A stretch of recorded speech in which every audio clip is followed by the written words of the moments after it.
Amen. Gloire à Dieu, vous pouvez prendre place. Merci d'être là en ce mercredi. Je suis revenu quand? Mardi, merci. Je suis revenu mardi d'un séjour en Europe pour une mission. Et je suis revenu avec une petite grippe. Mais ça va mieux par la grâce de Dieu. Mais j'ai encore des petits séquelles qui sont un peu têtues. Mais au nom de Jésus, elles ne vont pas m'empêcher de prêcher ce soir. Amen, amen. On commence une nouvelle série. Je veux bénir le Seigneur pour la sœur Liliane qui était là la semaine passée, qui nous a amené un très, très, très beau message. Un message qu'elle avait prêché, qu'elle a prêché dans un autre angle. Et à chaque fois, je suis toujours bénie. J'avais aimé la première fois, la deuxième fois, c'est encore meilleur. Merci, sœur Liliane. Que Dieu te bénisse pour le cœur que tu as pour sa parole et pour son royaume.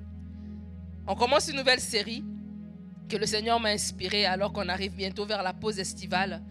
Je vais parler dans cette série de déclencheurs, les déclencheurs de la faveur. Cette série s'appelle les déclencheurs de la faveur. Et en fait, à travers cette série, le Seigneur m'a mis à cœur de parler de la vie de Ruth. Donc, si vous vous rappelez, pour ceux qui ont été au mercredi avant, fut un temps, on avait fait une série sur c'était les proverbes, hein, sur pas les proverbes, les paraboles. Sur les paraboles. Et alors qu'on avait fait la série sur les paraboles, on lisait les paraboles au fur et à mesure aussi chez nous à la maison, et ça nous avait aidé. Alors, cette fois-ci, on va refaire l'exercice. On fait la série sur les déclencheurs de la faveur. Merci Célia. Sur les déclencheurs de la faveur. Et on va parler de Ruth.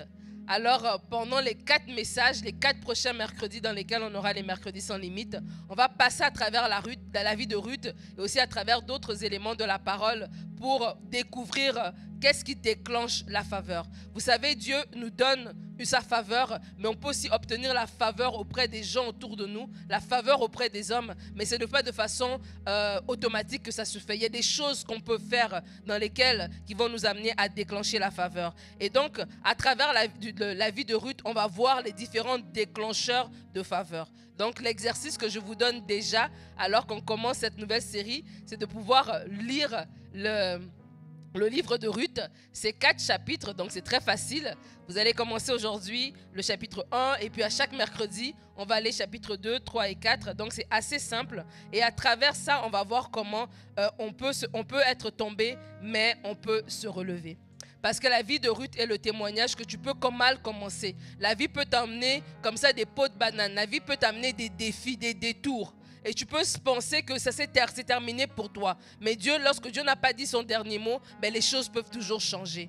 Et Ruth nous montre à travers sa vie comment Dieu peut restaurer la vie de quelqu'un. Comment Dieu peut prendre quelqu'un qui avait été mis de côté. Quelqu'un qui n'avait pas droit à avoir accès à quelque chose. Et Dieu lui ouvre cette porte.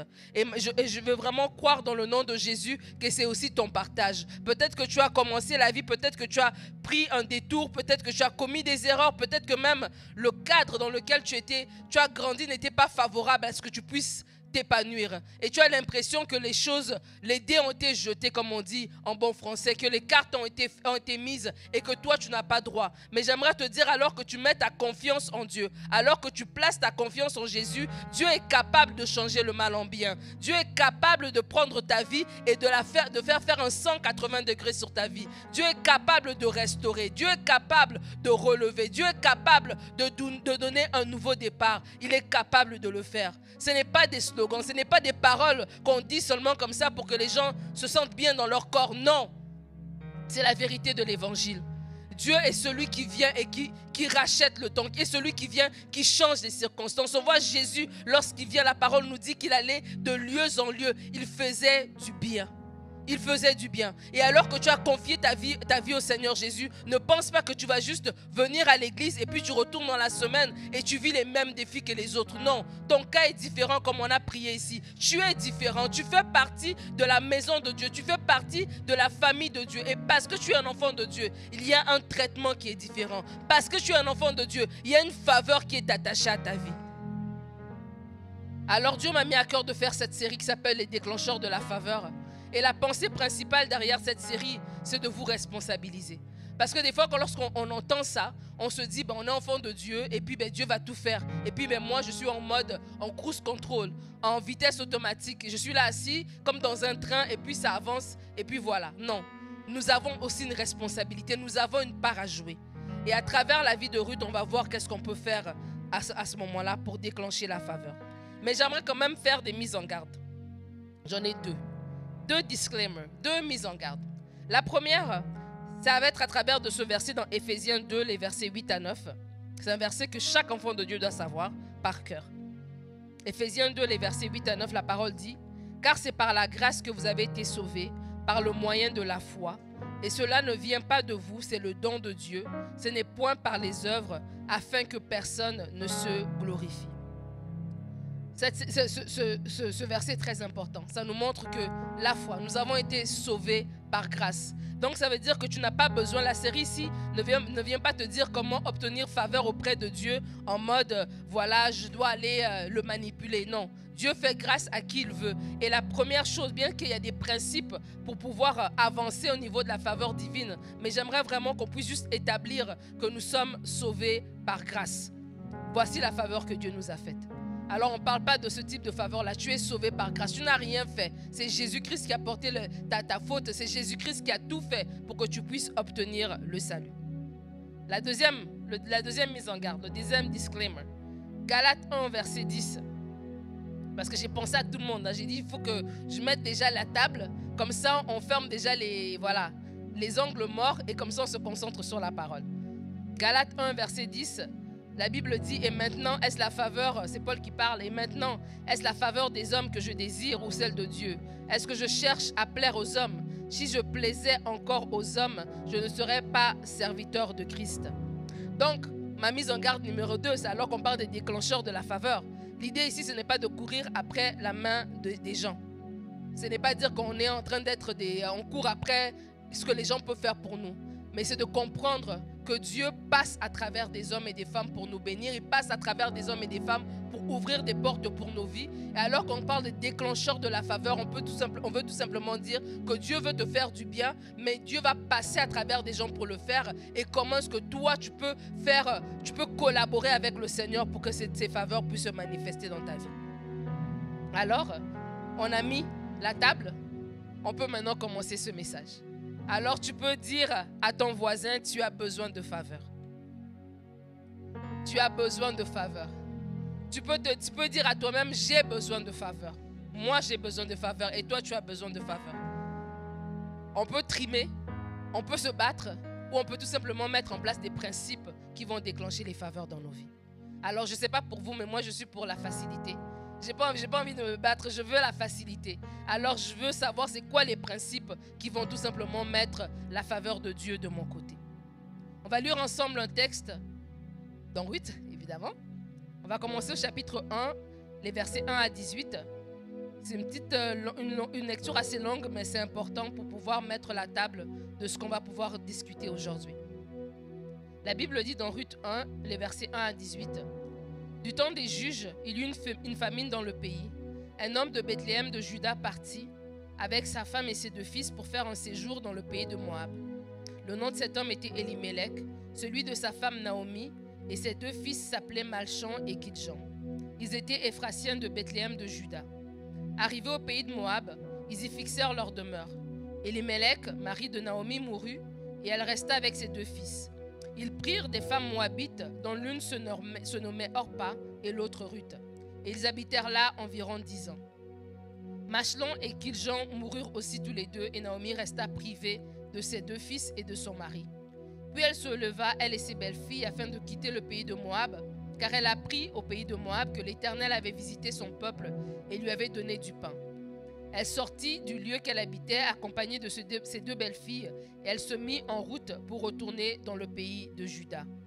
Naomi dit à ses 2 belles-filles, « Allez, retournez chacune à la maison de sa mère, que l'Éternel use de bonté envers vous, comme vous l'avez fait envers ceux qui sont morts et envers moi. Que l'Éternel vous fasse trouver à chacune du repos dans la maison d'un mari. » Et elle les baisa. Elles élevèrent la voix et pleurèrent. Et elles lui dirent, « Non, nous irons avec toi vers ton peuple. » Tu peux souligner dans ta Bible. Elles lui dirent, « Non, nous irons avec toi vers ton peuple. » Verset 11. Naomi dit, retournez mes filles, pourquoi viendrez-vous avec moi? Ai-je encore dans mon sein des fils qui puissent devenir vos maris? Retournez mes filles, allez, je suis trop vieille pour me remarier. Et quand je dirai, j'ai de l'espérance, quand cette nuit même je serai avec un mari et que j'enfanterai des fils, attendrez-vous pour cela qu'ils eussent grandi? Refuserez-vous pour cela de vous marier?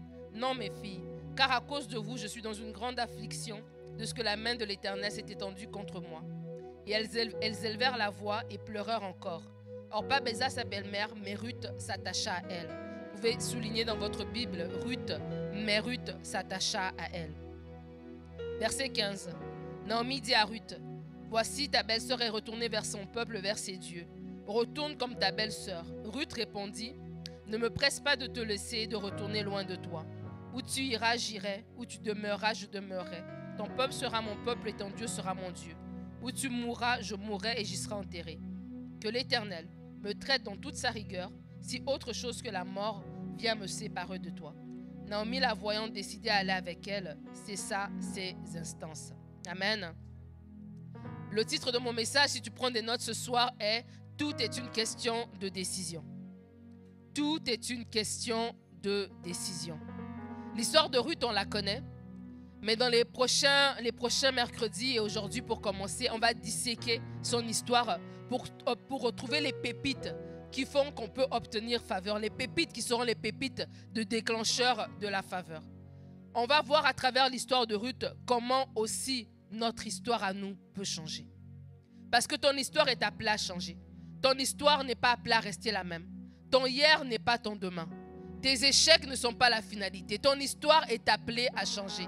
Si dans ta famille, il y avait personne qui avait atteint un niveau supérieur, toi, tu es appelé à être la personne qui va atteindre des nouvelles dimensions dans ta famille. Tu es appelé à être la personne qui va ouvrir des portes pour quelque chose de nouveau dans ta famille. Ton histoire est appelée à changer. Ton histoire est appelée à changer. Tu es appelé à aller beaucoup plus loin. Si dans ta famille, personne ne sert Dieu avec sérieux, tu es cette première personne qui est appelée à servir Dieu avec sérieux. Si dans ta famille, personne n'a atteint un certain niveau financier, mais tu es cette personne-là. Ton histoire n'est pas obligée de se répéter comme les histoires des autres. Ton histoire est appelée à changer. Ruth est une Moabite. Ruth n'était même pas dans le plan, la famille d'Abraham. Elle n'est pas de la lignée d'Abraham. Elle n'est pas du peuple d'Israël. Mais cette Moabite, à cause d'une décision, son histoire a changé. Et je veux déclarer dans le nom de Jésus que toi, à cause d'une décision, ton histoire à toi aussi va changer. Ruth la Moabite est devenue l'ancêtre de David. Ruth la Moabite a été citée comme une ancêtre de Jésus.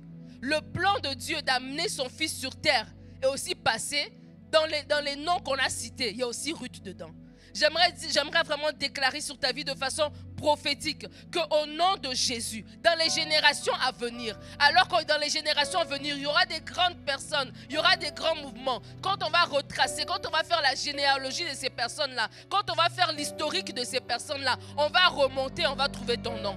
On va remonter, on va trouver ton nom. Dans ta famille, à un moment donné, dans la 5e génération, ils diront, nous, on a commencé à partir de notre grand-mère, à partir de notre grand-père. On avait dans notre famille quelqu'un qui s'était attaché à Dieu avec tellement de sérieux que l'histoire de notre famille a changé. On peut savoir quand tu es arrivé dans la famille, il y a comme l'histoire de ta famille. Et puis il y a toi. Et puis à partir de toi, il y a quelque chose de nouveau qui se déclare. Il y a quelque chose de nouveau qui commence à partir de toi.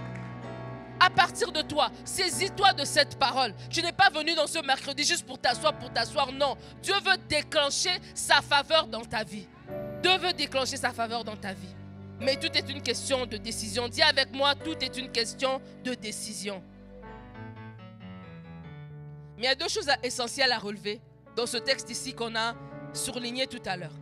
Au verset 10, elles lui dirent, non, nous irons avec toi vers ton peuple.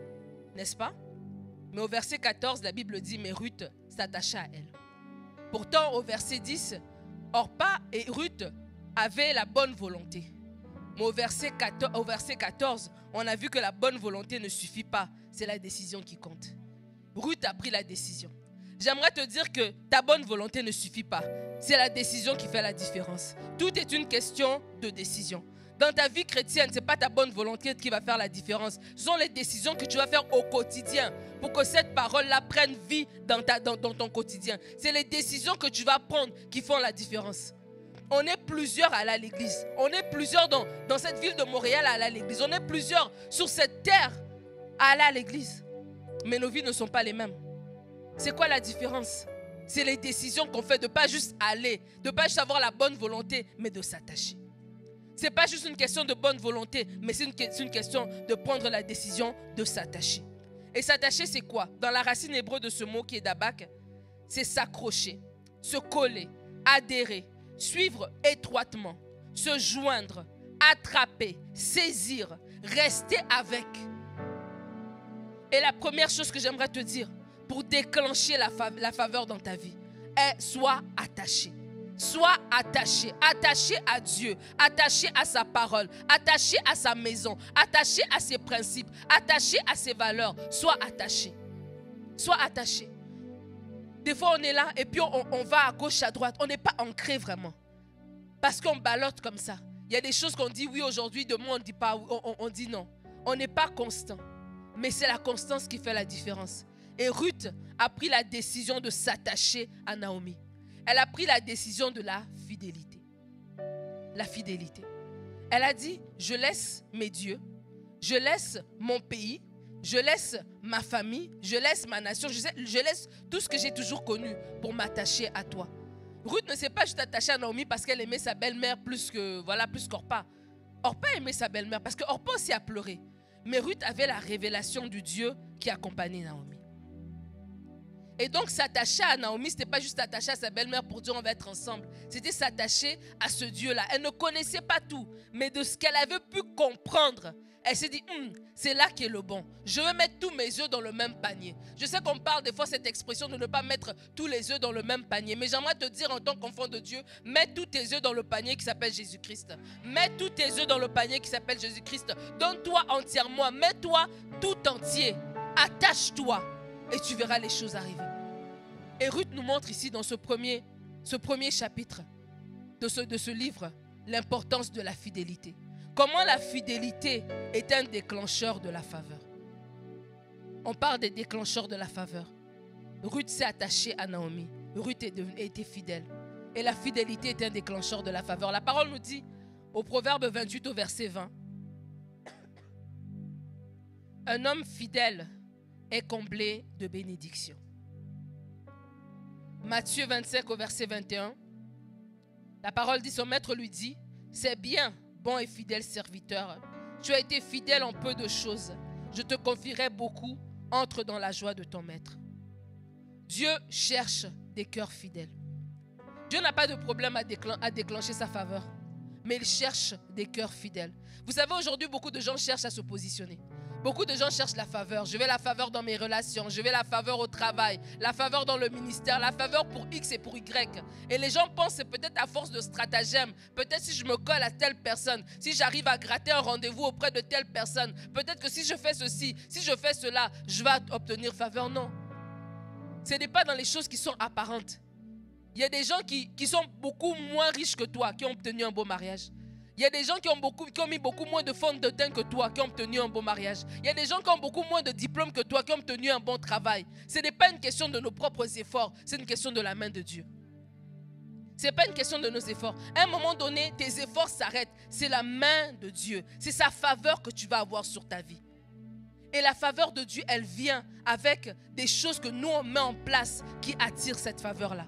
Dieu n'a pas de problème à bénir, mais Dieu veut voir, est-ce que je peux investir dans cette personne? Il dit, j'ai trouvé un homme selon mon cœur. Il a trouvé en David, le fils d'Isaïe, un homme selon son cœur. Et la faveur de Dieu a accompagné David tout au long de sa vie. J'aimerais nous inviter à être des gens selon le cœur de Dieu. Pas des gens qui font des calculs par eux-mêmes, mais des gens qui se disent, je veux être selon le cœur de Dieu. Et qu'est-ce que Dieu dit? Dieu cherche des hommes et des femmes qui sont fidèles. Dieu cherche des hommes et des femmes qui sont fidèles. On ne peut pas acheter. On ne peut pas acheter notre élévation. On ne peut pas acheter cette faveur-là. Elle nous est donnée. Mais elle nous est donnée comment? Parce que le Seigneur regarde et trouve en nous des hommes et des femmes sur qui il peut ouvrir certaines choses. Vous savez, il y a des niveaux que si Dieu te donne, ça peut te corrompre. Alors que tant que ton cœur, ton caractère n'est pas encore assez fort pour supporter ce type de niveau-là, il y a des niveaux que tu n'atteins pas tout simplement. Mais si Dieu voit en toi quelqu'un qui est fidèle dans les petites choses, quelqu'un qui est fidèle à sa parole, quelqu'un qui est intègre, il y a des choses comme ça que le Seigneur voit qu'il recherche et c'est comme ça qu'il peut mettre sa main et ouvrir des portes après. Dieu a dit, je cherche un homme.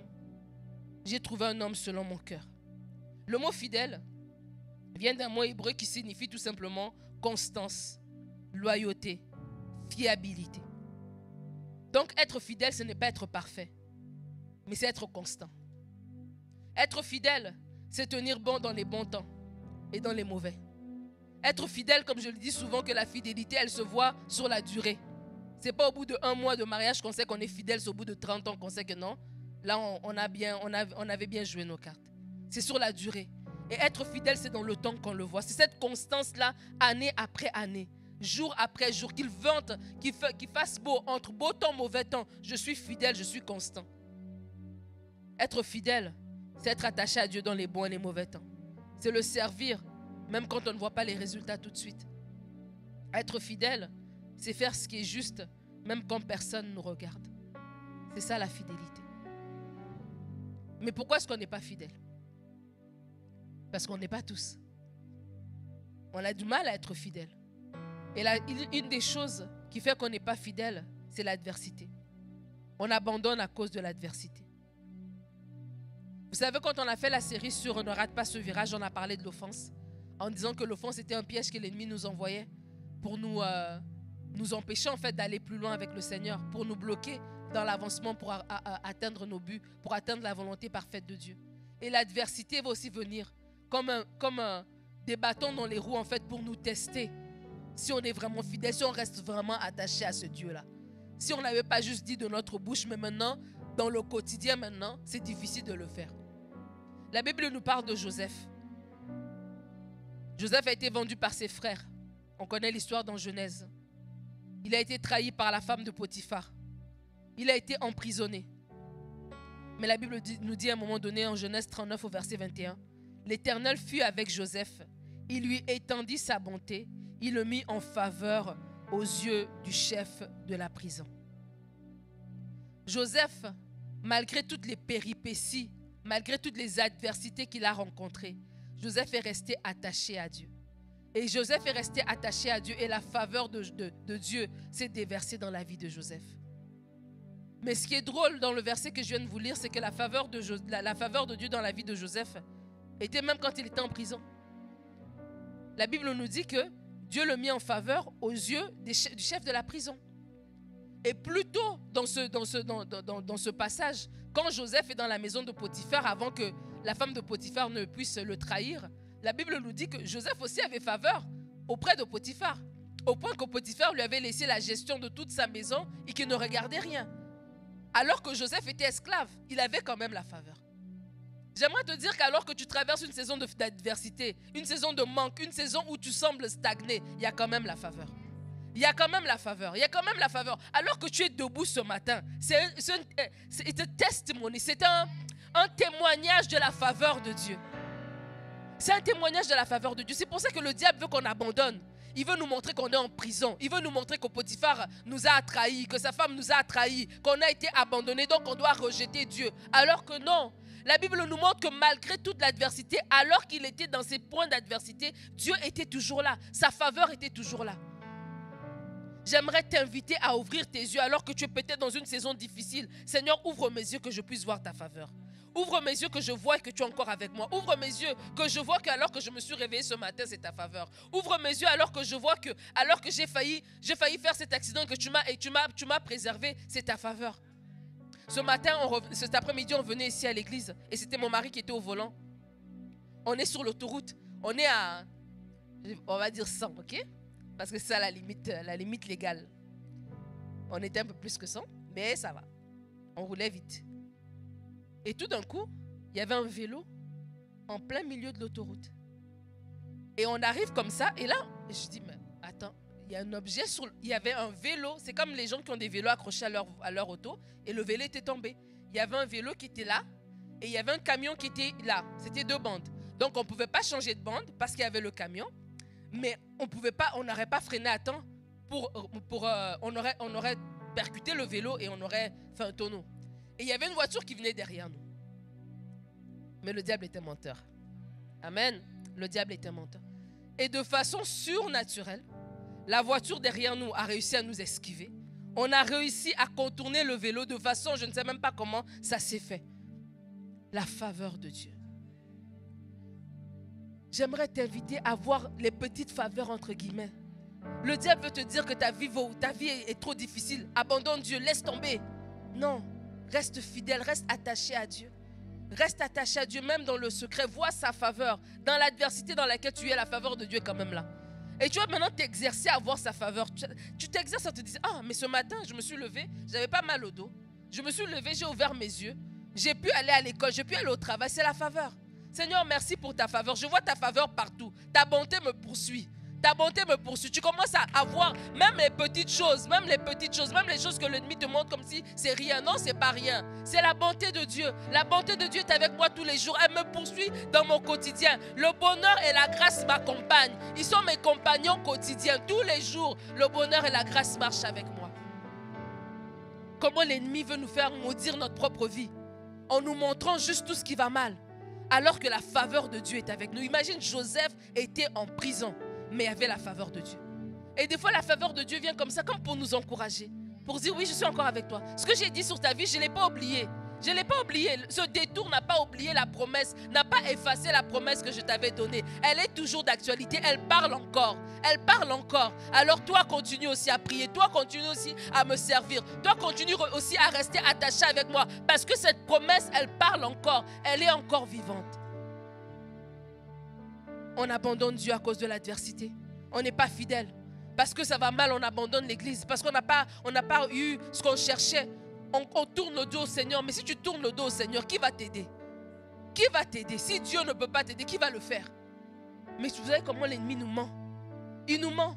On se met à dire, mais je n'ai pas la force de prier. Si tu n'as pas la force de prier, enregistre des prières. Écoute des prières. Si tu n'as pas la force de lire la Bible, mets la Bible audio. Mais reste attaché à Dieu. Reste attaché à Dieu.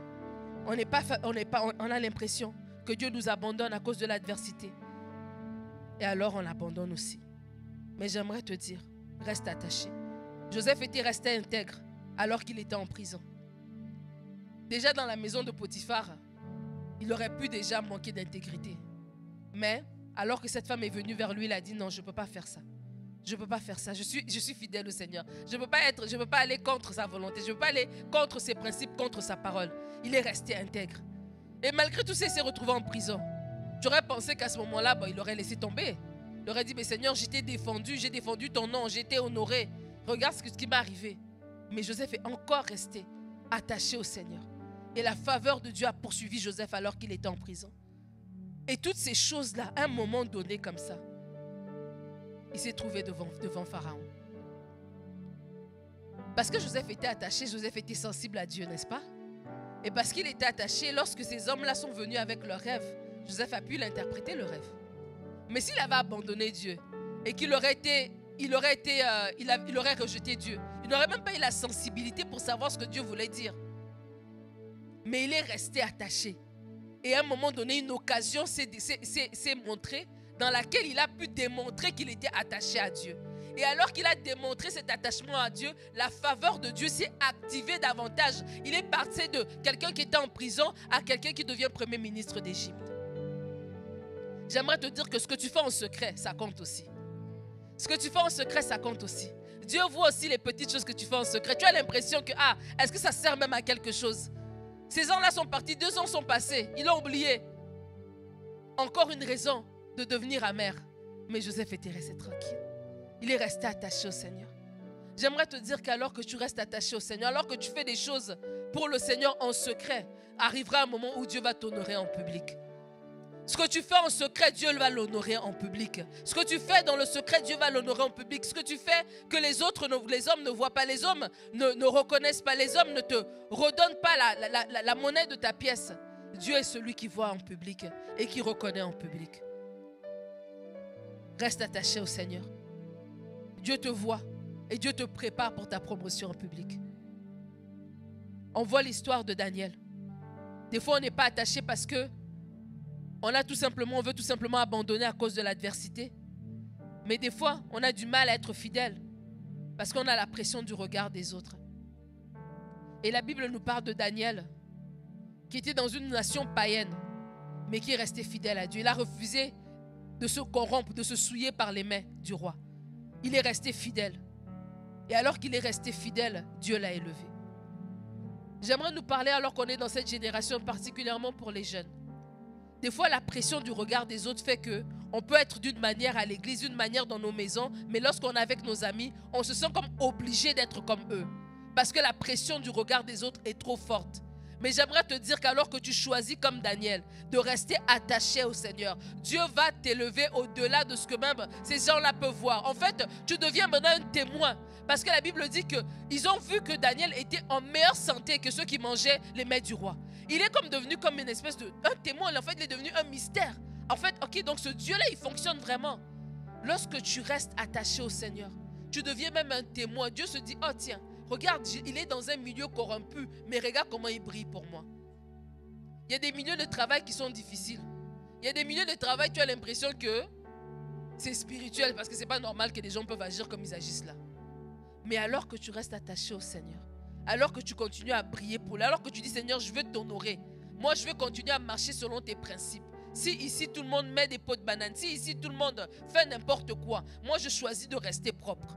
Alors que tu choisis de le faire, tu vas voir comment Dieu va ouvrir les portes de faveur sur ta vie. Alors pourquoi est-ce qu'il faut être fidèle? Il faut être fidèle tout simplement parce que Dieu voit. Et comme Dieu voit ce qu'on fait dans le secret, Dieu voit notre fidélité, ben il voit alors qu'il peut nous faire confiance et qu'il peut nous utiliser.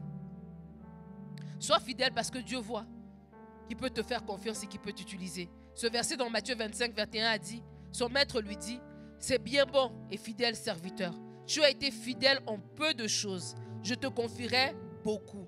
Entre dans la joie de ton maître. Il y a beaucoup de gens qui veulent être utilisés pour faire des grandes choses pour Dieu. Mais il manque de fidélité dans les petites choses. Mais alors Dieu dit, lorsque tu es fidèle dans les petites, je vais pouvoir te donner des plus grandes. Parce qu'en fait, lorsqu'on est fidèle dans les petites choses, on s'exerce pour faire des grandes choses en fait. Ce n'est pas le jour où tu fais la grande chose. T'attends pas, tu ne restes pas passif jusqu'à ce que tu as la grande mission. Non, c'est les petites missions qui te préparent à la grande mission. Et c'est de la même chose. C'est dans les petites choses que Dieu voit, ah tiens, voici comment il a fait, voici comment elle a réagi. Donc ça veut dire qu'elle est prête pour plus encore. Parce qu'elle a plus géré le 100 $, elle est prête pour le 1000. Parce qu'elle a plus géré le 1000, elle est prête pour le 10 000. Parce qu'il a plus géré le 10 000, il est prêt pour le 100 000. Parce qu'il a plus géré le 100 000, il est prêt pour le 1 million. Amen. Dieu voit cela. Fidèle dans les petites choses, il va t'en donner des plus grandes. Comment est-ce que tu gères ton travail? Comment est-ce que tu gères tes relations? Fidèle dans les petites choses. Comment est-ce que tu gères? Comment est-ce que tu parles? Comment est-ce que tu gères le ministère que Dieu t'a confié? Fidèle dans les petites choses. Moi, mes enfants, après à conduire, ils vont bientôt tous avoir leur permis. Alléluia. C'est fini. Ma saison de Uber et de taxi est terminée. Mais comment est-ce qu'on les exerce? Oui, ils vont faire l'école de conduite. Mais à la maison aussi, on va sortir avec eux. Mais on va d'abord commencer par les petites rues. Parce que si on va tous sur l'autoroute directement, ça peut être compliqué. Et c'est quand on les voit faire, on voit qu'ils ont maîtrisé. C'est là maintenant qu'on va sur l'autoroute. C'est la même chose avec le Seigneur. Beaucoup, on ne veut pas être fidèle. On néglige, on est négligent dans les petites choses. En pensant que c'est juste rien. Non, c'est pas rien. C'est beaucoup en fait. Et même dans le naturel. Si tu vois quelqu'un être soigné dans des petites choses, tu te dis, mais si, avec une petite chose comme ça, il fait ça. Mais imagine si on lui donne quelque chose de plus grand. Ça t'inspire confiance, n'est-ce pas? Mais c'est de la même manière. Tu veux être utilisé, tu veux la faveur de Dieu dans ta vie. Sois fidèle dans les petites choses. Ta fidélité va attirer la faveur. Dieu va voir qu'il peut te faire confiance avec une mission. Parce que même dans les petites choses, tu as été capable de les faire. Les gens vont te faire confiance. Des fois, tu penses qu'au travail, tu vas avoir plus de responsabilités. C'est une question de ton diplôme. Ce n'est pas une question de ton diplôme. C'est une question de ta fidélité dans les petites choses. On t'a confié peut-être juste une petite réunion à faire. Mais tu es arrivé avant tout le monde. Tu as pensé à mettre des bouteilles d'eau. Tu as pensé à mettre un café. Tu as pensé à ceci, à penser à cela. La petite mission qu'on t'a offerte, tu l'as tellement bien fait que tu attires le regard des gens. Ils se rappellent de toi. Et là, toi, tu es là, tu n'es pas fidèle dans les petites choses, mais tu pries en langue. C'est pas ça qui va changer l'affaire là. Sois fidèle dans les petites choses. Sois fidèle dans les petites choses. Tu vas attirer plus de responsabilités. Tu vas attirer le respect des gens. Tu vas attirer leur considération. Des fois, on veut une grande porte de faveur, pensant que ça va nous tomber dessus. Mais elle vient à cause de la façon dont nous-mêmes, on agit au quotidien. Les gens voient ton attitude, les gens voient comment tu es. Tu veux vouloir avancer. Tu veux être grand dans le ministère, va avoir un grand ministère. Sois fidèle avec le petit ministère, entre guillemets, que Dieu t'a donné. Je vous parle constamment de mon témoignage. Comment j'étais à l'école du dimanche pendant 10 ans. Et je le faisais avec joie.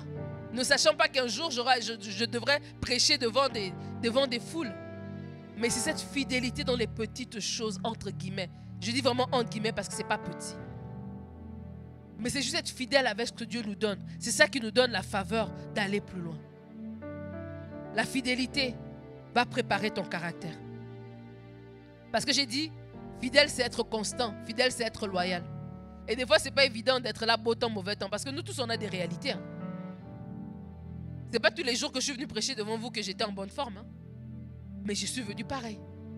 Et c'est cette fidélité, cette constance au quotidien qui fait que ton caractère est forgé. Ton caractère est forgé, ton caractère est forgé. À un moment donné, tu as un caractère solide. Tu es quelqu'un dont le mental est solide. On peut compter sur toi. Et cette fidélité au quotidien qui permet d'ouvrir les grandes portes. Parce que même quand Dieu nous regarde, il sait que non, notre caractère a été travaillé. Donc ça veut dire que quand les portes s'ouvriront, on ne sera pas enflé d'orgueil. Parce que notre caractère a été travaillé dans les petits commencements, entre guillemets. Alors comment devenir fidèle?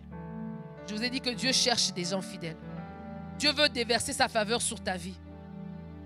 Mais tu te dois d'être fidèle. Ruth a été fidèle, elle a vécu la faveur de Dieu. Alors comment être fidèle? Je vais te donner 4 clés pour terminer ce message. La première, c'est valorise les petites choses. Comment devenir fidèle? Valorise les petites choses. Parce que Dieu regarde. Il voit comment tu traites les choses qui semblent insignifiantes. Il les voit. Valorise ces petites choses-là. Ne les vois pas comme si elles sont juste petites. Comme si c'est juste rien. Valorise-les et tu vas voir que la porte de la faveur va s'ouvrir. Tu vas voir que la fidélité va devenir ton partage. Je me rappelle, j'ai déjà raconté ce témoignage. Mais quand j'étais adolescente, alors qu'on était sur Avenue du Parc, on avait acheté des nouvelles chaises. Ce n'étaient pas les chaises comme aujourd'hui, vous êtes assis, vous êtes confortable, vous pouvez même dormir sur vos chaises. On avait des chaises rouges, pour ceux qui ont été dans les églises avant là. C'était les chaises qui étaient rouges et puis qui avaient le bras en métal. Et je me rappelle qu'on avait dit, le pasteur avait demandé qu'on puisse venir nettoyer les chaises le samedi, avant le culte du dimanche. Les chaises étaient arrivées. Et je me rappelle, samedi matin, je suis venu. Je devais avoir peut-être 18 ans, 17 ans par là. 16, 17 ans, je ne sais plus trop. Et je suis venu. On était quelques personnes, on n'était pas nombreux. Parce qu'il n'y a pas beaucoup de gens quand il faut faire les petites choses. Mais c'est dans les petites choses là que Dieu voit. Donc, message à tout le monde. Dans les petites choses, Dieu voit. Dieu voit les moniteurs à l'école du dimanche. Donc peut-être que tu devrais aller maintenant t'inscrire au moniteur de dimanche. Dieu voit les gens, les hommes et les femmes qui arrivent ici avant le début du culte. Peut-être que tu devrais maintenant commencer à être dans un département de l'église et venir plus tôt que tout le monde parce que Dieu voit ça. Alors que j'étais là, je suis venu le matin. C'était peut-être à 9h, 10h, je ne sais pas. On était quelques personnes à l'église, avec chacun avec un seau, avec un chiffon. Et on nettoyait, on essuyait les chaises. Et des fois, tu te cognais un petit peu contre le métal, ça faisait mal, mais tu essuyais. Et je me rappelle que j'essuyais avec tellement de zèle. Tu penserais que, je ne sais pas, on m'avait payé, alors qu'on ne m'a pas payé. C'était gratuitement.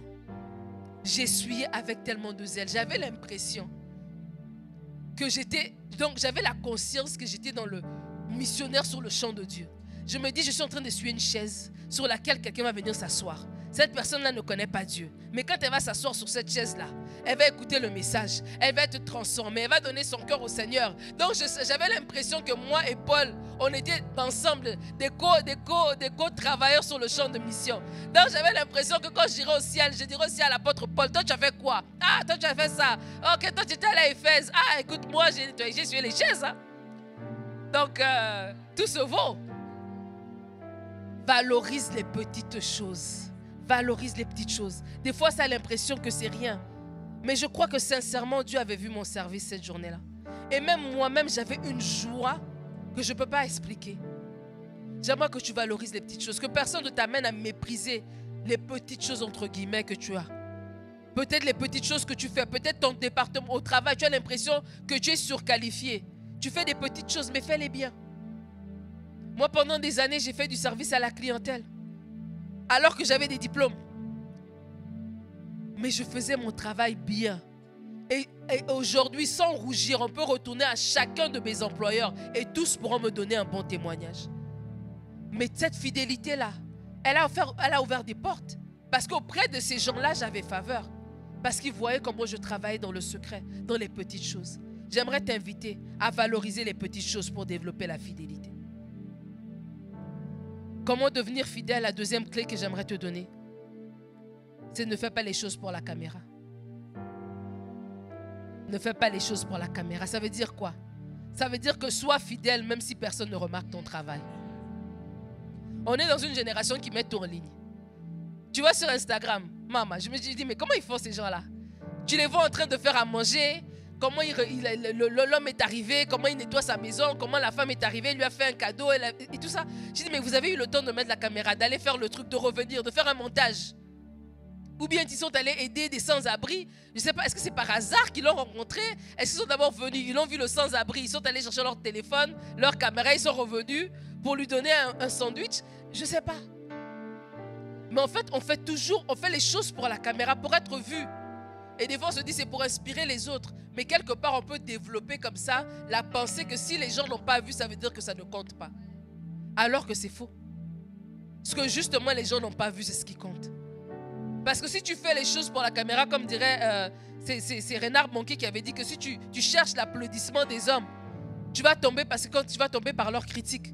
Donc si tu fais les choses pour que les gens te félicitent, bon, tu as déjà reçu ta récompense. Mais si tu sais faire les choses juste parce que tu veux les faire, juste parce que tu veux les faire, sois fidèle.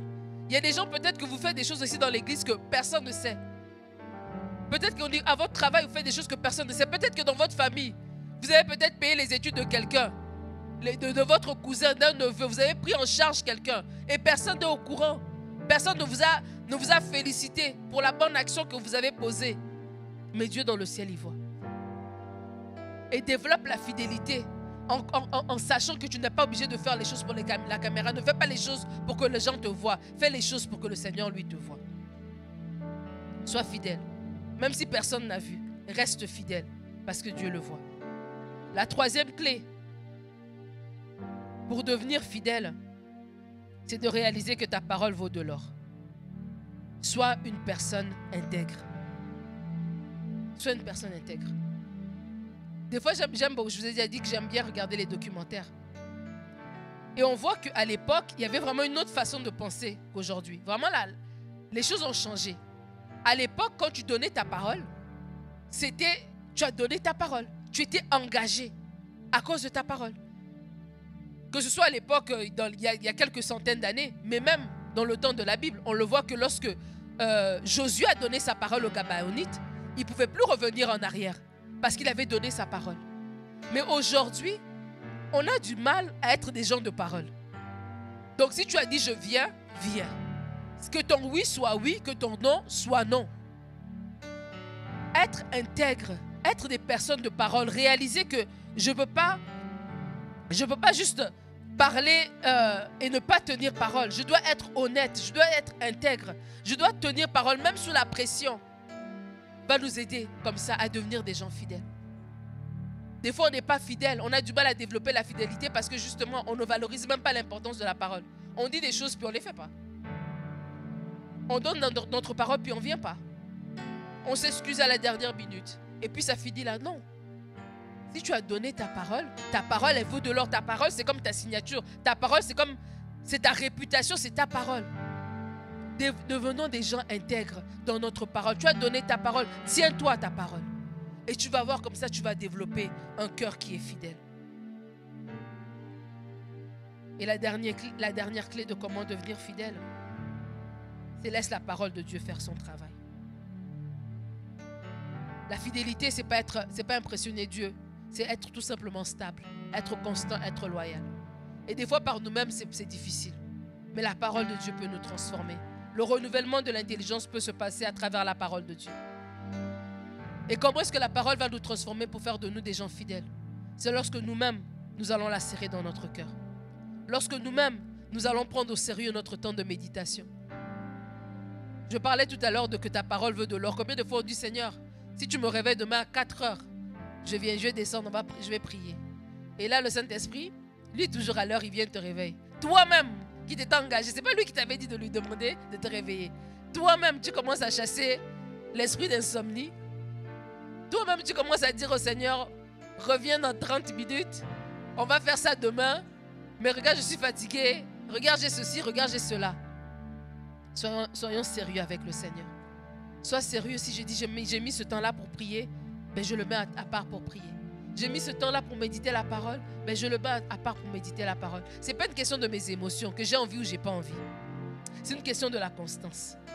Et c'est cette constance-là qui va créer une transformation dans nos vies. Petit à petit, tu fais la même chose, mais petit à petit, tous les jours, c'est mieux que de faire des grandes choses de temps en temps. Vaut mieux faire un peu tous les jours que faire beaucoup de temps en temps. Et c'est cette constance-là qui va faire toute la différence. La constance dans la parole va t'amener à avoir une stabilité dans ta vie de prière, va t'amener à avoir une stabilité dans ta méditation de la parole, mais va t'amener aussi à être transformé pour la mettre en pratique lorsque ce sera contre-culturel. On est dans une société en ce moment où on appelle mal ce qui est bien et bien ce qui est mal. Mais c'est la parole. Lorsqu'on l'a méditée, lorsqu'elle est tellement dans notre cœur que nos réactions ne peuvent que s'accorder avec cette parole-là. On ne peut pas aller à l'encontre en fait de cette parole-là. Et c'est comme ça que Dieu voit que tiens, on est des gens fidèles, on est des Daniel dans notre génération. Il peut nous confier des choses, il peut nous laisser gravir les échelons et on ne va pas se corrompre. On est des Joseph dans notre génération. Il peut nous confier des hauts postes et on va préserver son peuple, on va préserver sa nation. C'est là que Dieu va voir qu'il peut nous faire confiance. Qu'on ait des Ruth dans notre génération, qu'alors qu'on est fidèle, il peut nous donner la possibilité d'entrer dans sa lignée et on ne va pas retourner à nos dieux moabites. C'est comme ça que Dieu travaille. Dieu cherche des gens fidèles. Vous savez, l'Église est en train de grandir, mais Dieu ne cherche pas le nombre. Il cherche la fidélité. Des hommes et des femmes qui sont fidèles, qui sont attachés à lui. Dieu veut que dans cette Église, il y ait cet esprit de fidélité. Être fidèle, c'est être constant. Être fidèle, c'est obéir à Dieu, même si ça ne semble pas porter fruit. Être fidèle, c'est être constant dans notre service, même si il est anonyme, même si personne ne le regarde, même si personne ne connaît notre nom. Être fidèle, c'est rester loyal quand d'autres abandonnent. Être fidèle, c'est rester attaché. Que Dieu vous donne d'être des hommes fidèles. Que Dieu vous donne d'être des femmes fidèles. Dieu regarde ce qui se fait en secret. Dieu regarde le travail que vous faites en secret. Et ce que vous faites en secret vous aimante, vous travaille pour faire des plus grandes choses. La fidélité que tu as en secret est en train de travailler ton caractère pour te permettre de porter les grandes choses que Dieu veut te donner. La faveur que tu recherches à ton travail commence par la fidélité dans les petites choses. La faveur que tu recherches dans le ministère commence par la fidélité dans les petites choses. La fidélité dans ce que est autrui. Ne te dis pas quand moi j'aurai mon ministère, c'est là que je vais faire des grandes choses. Non. Si sous le ministère de quelqu'un d'autre tu ne peux pas le faire, ce n'est pas sous ton ministère que tu vas faire. Moi j'ai lavé l'échelle, ce n'était pas sous mon ministère, c'était le ministère du docteur Kabouya. Mais quand j'ai fait pour les autres, j'ai fait pour autrui, mais Dieu aussi a pu permettre aussi que d'autres viennent faire pour moi. C'est un principe. Et je le dis et je le répète, Dieu n'a pas de problème à distribuer sa faveur. C'est à nous, c'est notre responsabilité, à être des hommes et des femmes qui sont capables de la déclencher, de la porter. Et comment est-ce qu'on va la porter? L'une des premières clés, on va le voir à travers la vie de Ruth, c'est la fidélité. Rappelle-toi d'être fidèle quand personne ne te voit, comme Joseph. Rappelle-toi d'être attaché à Dieu, même si ça ne semble pas payer, comme Ruth qui s'est attachée au Dieu de Naomi. Rappelle-toi d'être attaché au Seigneur, à ses commandements, même si tu es dans un environnement malsain, comme Daniel a pu le faire. Et tu vas voir que tu vas expérimenter la faveur de Dieu dans ta vie. Amen. Que Dieu vous bénisse.